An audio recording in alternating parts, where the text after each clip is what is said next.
በሞታለች። በእናታችሁ ለአቢባም ለሙባሪክም አድርሱልኝ፣ ለትላልቆት አድርሱልኝ በእናታችሁ።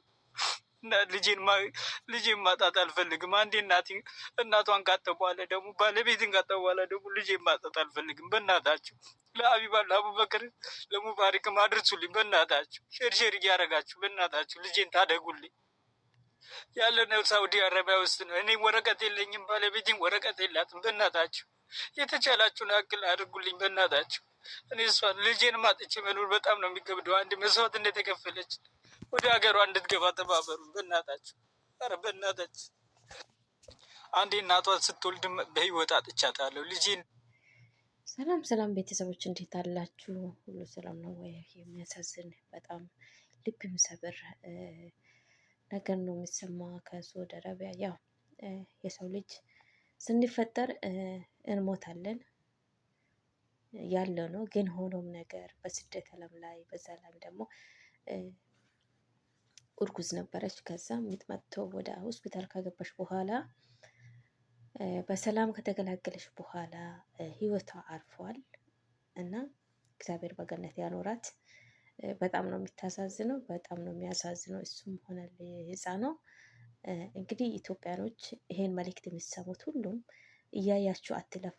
ወንድማችንና የእህታችን አስክሬን ወደ ኢትዮጵያ እንዲገባ በትላልቅ ሚዲያ ላይ የሚጠቀሙት ሰዎች ሼር እንድታደርጉ በተቻላችሁ አቅም ሁላችሁም ሼር እያደረጋችሁ ተባበሩ እና እግዚአብሔር አምላክ ወጥቶ ከመቅረት እሱ ይጠብቀን። በእኛ ጉልበት ሳይሆን በሱ ጥበብ እሱ ጠብቆ ያኖረን እና የወጣነው ቤት በሰላም እንድንገባ እሱ ይርዳን።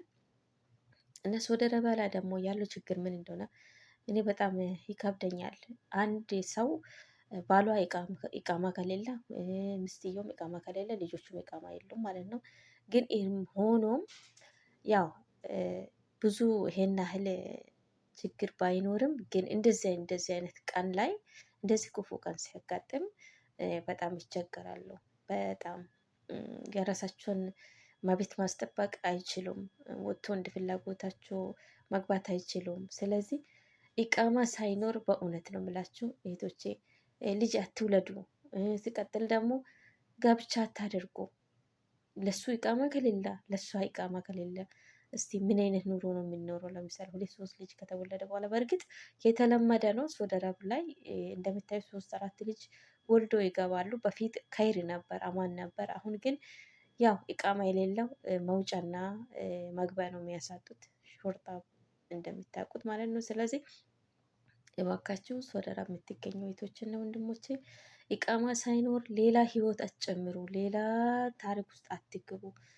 የራሳችሁ እንኳን አንድ ሰው ቢቸገር ይሻላል 3-4 ሰው ህይወት ከሚቸገር ማለት ነው። እና በጣም ነው ያሳዝነኝ ወንድማችን። እንግዲህ ምንም ማድረግ አይቻልም። ከእግዚአብሔር የመጣ ነው አታድርግ አይባልም። ያደረገ አውቆ ነው። እንግዲህ ፈጣሪ ነው ሁሉም ነገር ማድረግ የሚችለው። እንግዲህ ታሟት ይሙት ምን እንዳጋጠማት ምን እንደተፈጠረ እንግዲህ ከወለደች በኋላ ነው አረፈችው ያለው። በጣም ልብ ይሰብራል። በጣም እኔ እንጃ፣ በጣም ከባድ ነው። የሰው ሀገር ላይ ባለቤት ማጣት በጣም ከባድ ነው። ብቻ እንደዚህ ከክፉ ቀን ሁሉ እግዚአብሔር ይጠብቀን። እሱ ኃይል ጉልበት ይሆንልን እና ሁላችሁም ሼር እያደረጋችሁ አሁን ህፃኗ ወደ ኢትዮጵያ እንድትገባ ወይም ወደ ለሱ እንዲሰጥ ሆስፒታል ነው ያለችው ከእናትየው ጋር። እናትየው ከሞተ 6 ቀን ሆኗታል እና ልጅቷም ያው ከወለደች 10 ቀን ነው መሰለኝ አይደለ ያለው። እና ሁላችሁም ኢትዮጵያኖች ደጋጎች የሆናችሁ ኤርትራውያኖች ተባብራችሁ የእህታችን አስክሬን ወደ ኢትዮጵያ እንዲገባ ተረዳዱ ነው ምላችሁ። ሼር እያደረጋችሁ ለሁሉም አድርሱ። ለትልልቅ አሁን ለምሳሌ ሀቢባ ሙባሪክ ሳውዲ አረብ ነው አይደለ ያለው ሙባሪክ። ለነዚህ በጣም ከባድ ትልልቅ ሚዲያ ተጠቃሞች ለነሱ አድርሱ እላችኋለሁ። ሁሉንም እግዚአብሔር አምላክ እኛንም ከክፉ እሱ ይታደገን እላችኋለሁ። በጣም የሚያሳዝን ነው በእውነት። የሰው ሀገር የሰው ነው። እንደገና ደግሞ ይሄ ሞት ከባድ ነው። ሀገር ቢሆን አንዱ ይሰበስባል ይዞክላል እና የሰው ሀገር ላይ ከባድ ነው። እንኳን ኑሮ ሰላም ሆኖ ራሱ አይቻልም ማለት ነው። በጣም ይከብዳል። እንግዲህ እግዚአብሔር ያጽናናክ፣ እግዚአብሔር ያበርታክ ነው ምለው እና እሷም እግዚአብሔር አምላክ ከደጋጎቹ ጎን ያኖራት እና ከባድ ነው፣ በጣም ከባድ ነው ብቻ እና የሚሰማ ነገር የሚታየው ነገር ይከብዳል። እና ተጠንቀቁ፣ እህቶቼ ተጠንቀቁ፣ ወንድሞቼ ተጠንቀቁ። እናንተ ናችሁ ተጎጂ፣ እናንተ ናችሁ የምትጎዱት። ማንም የሚጎዳ የለም። ወይ እሷ ኢቃማ መኖር አለበት ወይ ወንድ መኖር አለባት ማለት ወይ ለባሏ ወይ ለሚስት መኖር አለባቸው እና ሁለቱም ኢቃማ ከሌለ የሚወለደ ልጅ ኢቃማ ከሌለ ባይዘው እዚህ አሁን ለምሳሌ ዱባይ ላይ ኢቃማ የሌለ ሰው ወልዶ ተጋብቶ መኖር አይችልም።